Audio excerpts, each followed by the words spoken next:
What's happening though? This your boy CoolBreeze. I'm out here kicking it in my studio with Future's TV. Shout out to them boys.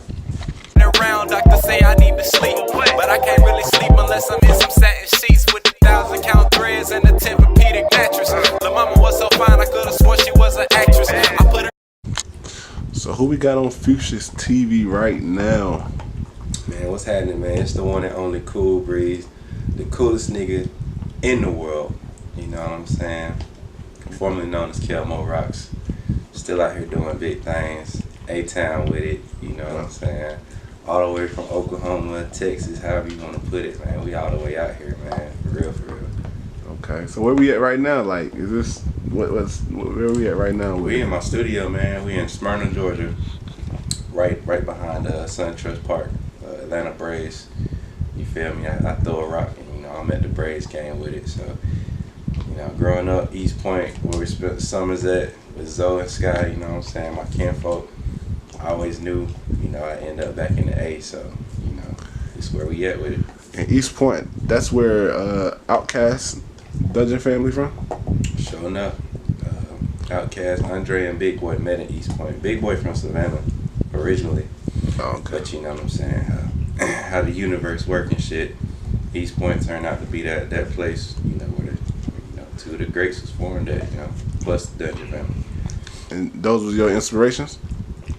Most definitely, because that South, man, growing up, for me, my dad was young when I was growing up, so he was listening to, you know, Outkast type shit. So yeah, for me, just how the South did that shit so much differently from, you know, you had Biggie on the East, you had Pac on the West, and then when Dre came up on that, I think it was the Source Awards, you know, he said, you know, try to hand out my demo tape, y'all don't want to hear it, but it's like the South got something to say. Ever since he said that shit, bro, I always, that shit resonated with me, bro, so. Yeah, you know, I definitely feel like I'm part of the fam, you know, the Outkast and shit. Okay. Now, you know, right now in Atlanta, hip hop, you know, it's all about trap music and all that. It's the trap sound. What is your sound? And my sound is just my shit. To explain it in words, man, it just feels good. You know what I'm saying? I don't too much talk about killing because I ain't never killed nobody. I don't too much talk about slinging rocks because I ain't never slung no rocks. Yeah. You know, everybody done sold a little weed on the side. You know, but weed is damn near legal. So, you know, my shit.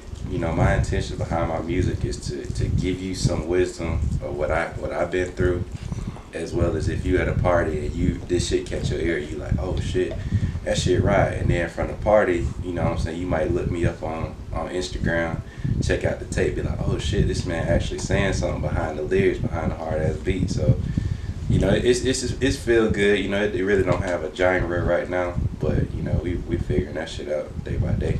Okay. Now let's get to this no donation mixtape that you just dropped. When was it? Like a week ago? It was May 26th. Yeah, May 26th. A couple Fridays ago. Okay. Yeah. Why did you name it No Donation for? Bruh, honestly, man, when I every time I hit up like Walmart or the gas station or whatever, you know, it's cool to see, you know, other artists out here, you know, slinging, doing their mixtapes, you know, passing them out and shit. But the major thing that pissed me off about it was like, you know, I'll be going to my car from Walmart or something. Dude walk up on me, hand me a tape, you know what I'm saying, talk all that good shit, and be like, yeah, bro, you can keep it for $5 or whatever. Yeah. And it's like, who are you, bro? Who are you to tell me that, you know, if I don't give you no cash, I can't listen to your shit? Nigga was like, you know, I was like, I ain't got no cash on me, bro, but you know, if I follow you on IG, you know, let's do it like that. You're like, nah, bro, you gotta pay for the CD to get the IG. And it's like, at the end of the day, bro, you just another nigga like me out here trying to get heard. So if it costs for me to hear your shit, I ain't gonna pay for it unless you really fire like that. So, yeah. You know, that's just kind of like how my ideology behind the marketing is. And this will be obviously the last tape that I put out for free because you got Apple Music and all this shit. But, you know, I just wanted to get in people's ear and let them know that I ain't doing it for anything besides the passion of, you know, creating and you know what I'm saying, changing people's lives and perspectives on shit. What's your favorite track up there? No Donations? Yeah. Man, I got a few tracks. I really like Pimp Gang because my dad actually made the beat, and I heard the beat that's dope. Yeah, 2-3 years ago, And I was like, damn, that shit hard. And I just finally got around to putting lyrics on top of it. But, you know, that one kind of give me like a, you know, a back home feel. I also like Give It To Me, because I heard the man Sango, I don't know how you pronounce the name, on SoundCloud. And I was like, bro, this beat super dope. Had to put some words on that. But honestly, every track on there, you know, it gives you a different vibe. And that's kind of what I like about the whole project in itself. Okay. Now, so what are you working on now? Because you know you just dropped the mixtape 2 weeks ago. So like, what you producing? You know, putting visuals out. What you working on? We in the middle of right now. We're doing producing right now, trying to kind of build a brand with the beats. Because I know, you know, other people might like my beats and, you know, eventually try to, you know, purchase it, go off like that. But really working on that. In about 2 weeks, we'll start back on the visuals. Want to get at least 2 or 3 YouTube videos out from tracks from no donations. Because I'm going to still keep pushing it, you know what I'm saying, because enough people ain't heard it yet. Yeah. But yeah, the next step is being seen in that public eye, getting them videos and shit out. Okay. So for somebody that's trying to find your mixtape or find you, where can they follow you at? You hit me up on IG, KSmooth, KSMOOVE01.